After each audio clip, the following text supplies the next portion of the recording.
The ancient city of Hebron, where Jewish roots, history, and existence are threatened by lies and defamation. Here is an example. That's right, If Not Now released a film this week featuring Issa Amru. He's a local provocateur and a master of anti-Israel demonization, and he stood right here. If Not Now is partnering with me and others to offer a digital alternative. You know what's weird? Issa Amru is an Arab, and he's standing here in the Jewish section of town, and he's talking about our apartheid against him. Segregated streets. This might surprise you, but Jews are only 3% of Hebron, and we're not allowed in 97% of the Arab section of town. Apartheid?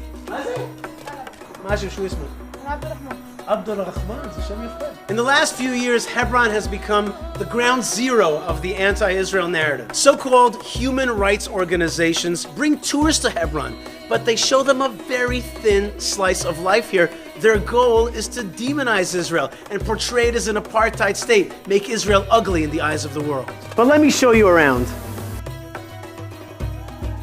Okay, so this is the real Hebron. 97% of the city is controlled by the Palestinian Authority, and as I mentioned, no Jews are allowed in here.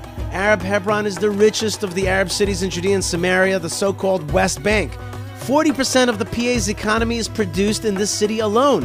There are 17,000 stores and factories which export 5 billion shekels worth of products a year.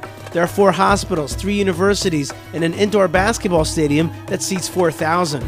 Now, this great dome that you are seeing is not a mosque. It's one of the biggest malls in the Middle East. It's a 9-story indoor mall where you can find Kentucky Fried Chicken and Domino's Pizza and all the accoutrements of a modern, sophisticated commercial area. If the Jews of Hebron want to eat something, we got a pizza place. That's the only thing we got. Let's go in. Hi, Adele. How are you? Brooklyn-style pizza here in Hebron. So yeah, there is a giant story here in Hebron. It's the story of the Jewish people being reborn here. 3,800 years ago, our forefathers and mothers were buried here. 3,000 years ago, King David was king here in Hebron.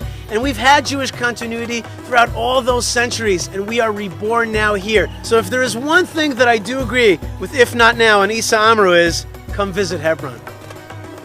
Thank you, Ishai. Yes, you too are welcome to visit us here and see the truth for yourselves, or follow us online and let us show it to you.